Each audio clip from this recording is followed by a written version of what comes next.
हाम्रो रिलिजको कार्यक्रम पनि सम्पन्न भइसकेको छ र हामी अब छोटो मन्तव्य सुनेर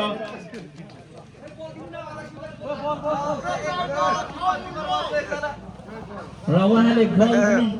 हानेर उद्घाटन गर्नुहुनेछ हामी सबैले ताली बजाउनेछौँ ल ल ल